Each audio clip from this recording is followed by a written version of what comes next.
ഇന്ന് നാം ചിന്തിക്കുന്നത് ബീങ് താങ്ക്ഫുൾ എന്നുള്ള നന്ദിയുള്ളവരാകുക. ആരോടൊക്കെയാണ് നാം നന്ദിയുള്ളവരാകേണ്ടത്? ഒന്ന്, നമ്മുടെ ദൈവത്തോട് നമുക്ക് നന്ദിയുള്ളവരാകാൻ കഴിയുക. രണ്ട്, നമ്മുടെ മാതാപിതാക്കൾ, നമ്മുടെ ഡിയർ വൺസ്, നിയർ വൺസ്, നമ്മളെ സ്നേഹിക്കുന്ന സ്നേഹിതർ, സഹായിക്കുന്നവർ, അവരോട് നന്ദിയുള്ളവരാകാൻ കഴിയുക. ദൈവത്തോടും മനുഷ്യരോടും നന്ദിയുള്ളവരാകാൻ കഴിയുമ്പോഴാണ് നമ്മുടെ ജീവിതം അനുഗ്രഹിക്കപ്പെടുന്നത്.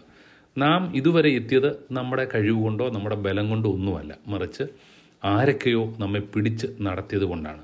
ചെറിയ പ്രായത്തിൽ മാതാപിതാക്കൾ നിങ്ങളുടെ കരം പിടിച്ച് നിങ്ങളെ നടത്തി, എടുത്തുകൊണ്ട് നടന്നു, നിങ്ങളെ കുളിപ്പിച്ചു, നിങ്ങൾക്ക് വേണ്ടുന്ന ആഹാരം എടുത്തും വാരിയുമൊക്കെ തന്നു. ഏതെല്ലാം വിധത്തിലാണ് കുഞ്ഞുങ്ങളെ ആഹാരമൊക്കെ കഴിപ്പിച്ചെന്നറിയാമോ? ഇന്ന് നിങ്ങൾ ആരോഗ്യമുള്ളവരായി, മിടുക്കരായി, കഴിവുള്ളവരായി. ഇത് നിങ്ങളുടെ കഴിവ് കൊണ്ടോ സാമർഥ്യം കൊണ്ടോ അല്ല. നിങ്ങളെ പഠിപ്പിച്ച് ഒത്തിരി അധ്യാപകരുണ്ട്.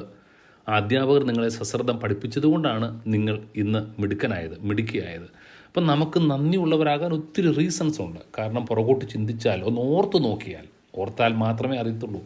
എത്രയോ സാഹചര്യങ്ങൾ നമുക്ക് ഓർക്കാൻ കഴിയും. മരണത്തിൽ നിന്ന് പോലും നമ്മെ വിടുവിച്ച ആളുകളുണ്ട്. നമ്മൾ പറയും ദൈവം വിടുവിച്ചത് ഒരാളിൽ കൂടെയാണ്, ഒരു സാഹചര്യത്തിലൂടെയാണ്. അങ്ങനെയുള്ള സാഹചര്യങ്ങളെ ഒന്ന് ഓർത്തിട്ട് ദൈവത്തിന് നന്ദി പറയാൻ കഴിയുമോ? ഇന്ന് നിങ്ങൾ എവിടെ ആയിരിക്കുന്നു എന്ന് നിങ്ങൾ മനസ്സിലാക്കിയിട്ട് ദൈവം നിങ്ങളെ എവിടെ നിന്നാണ് ഉയർത്തിക്കൊണ്ടു വന്നത് എന്ന് ചിന്തിച്ച് തിരിച്ചറിഞ്ഞ് ദൈവത്തിന് നന്ദിയുള്ളവരാകാൻ കഴിയുക. അപ്പം നന്ദിയുള്ള ഹൃദയം എല്ലാവരിലും ഇല്ല. എല്ലാവരിലും ഇല്ലെങ്കിലും നമ്മളത് ഉണ്ടാക്കിയെടുക്കണം. സാധാരണ നാം നന്ദിയുള്ളവരാകാതെ പോകുന്ന നമ്മുടെ വീടുകളിൽ ഭാര്യയോട്, ഭർത്താവിനോട്, ഇതുവരെയും നിങ്ങളെ പോറ്റിപ്പുലർത്തിയ ഭർത്താവിനോട്, ആഹാരം വെച്ച് തന്ന ഭാര്യയോട്, നിങ്ങളെ വളർത്തിയ മാതാപിതാക്കളോടൊക്കെ നന്ദിയുള്ളവരാകാൻ കഴിഞ്ഞെങ്കിലേ നമ്മുടെ ജീവിതം അർത്ഥവത്താകത്തുള്ളൂ. നിങ്ങളെ ചികിത്സിച്ച ഡോക്ടർമാർ, നിങ്ങളെ ശുശ്രൂഷിച്ച നേഴ്സുമാർ, നിങ്ങളെ വാഹനത്തിൽ കൊണ്ടുപോയ ആളുകൾ, ഇതെല്ലാവരോടും നാം നന്ദിയുള്ളവരായിത്തീരണം. എല്ലാറ്റിനും ഉപരിയായി ദൈവത്തോട് നന്ദിയുള്ളവരാകാൻ കഴിയുക. ഇസ്രായേൽ മക്കളുടെ ജീവിതത്തിലെ ഏറ്റവും വലിയ പരാജയം ദൈവത്തോട് നന്ദിയുള്ളവരായി അവർക്ക് നിലനിൽക്കാൻ കഴിഞ്ഞില്ല. ദൈവം ചെയ്ത ഉപകാരങ്ങളെ അവർ മറന്നുപോയി. വചനം പറയുന്നു, അവരുടെ ഉപകാരങ്ങളൊന്നും മറക്കരുത്. സാധാരണ പ്രതിസന്ധികൾ വരുമ്പോൾ നാം മറന്നു പോകാറുണ്ട്. എന്നാൽ ഓർക്കേണ്ടത് ഇന്നലകളിൽ ദൈവം നമ്മെ നടത്തിയല്ലോ എന്നുള്ളത് ഓർത്ത് ദൈവത്തിന് നന്ദി പറയുക. ഞാൻ എപ്പോഴും ഓർക്കുന്നുണ്ട്, 4ാം ക്ലാസ്സിൽ പഠിക്കുമ്പോൾ ഞാൻ വീണ് എൻ്റെ കാല് വയ്യാതെ 3 മാസം ഇരുന്നൊരു സമയം. അന്ന് തിരുമിക്കുകയൊക്കെ ചെയ്യുന്നൊരു കാലമാണ്. അപ്പോൾ എൻ്റെ മാതാവ് എന്നെ എടുത്തുകൊണ്ട് പോയി തിരുമിക്കുന്ന ഒരു സാഹചര്യം ഞാൻ ഓർക്കുന്നു. ഇനി നടക്കാൻ കഴിയത്തില്ല. 8 വയസ്സുള്ള എന്നെ എടുത്തുകൊണ്ട് 1 കിലോമീറ്റർ നടക്കുക, 1.5 കിലോമീറ്റർ നടക്കുക എന്ന് പറഞ്ഞാൽ വളരെ ദുഷ്കരമായിരുന്നു.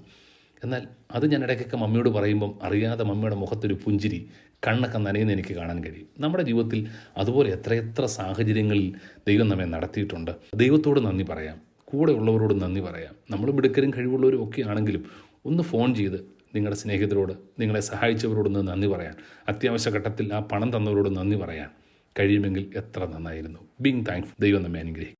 ഞങ്ങളെ വിളിക്കുവാൻ ആഗ്രഹിക്കുന്നവർ ഞങ്ങളുടെ നമ്പർ ശ്രദ്ധിക്കുക: 988-022-1957.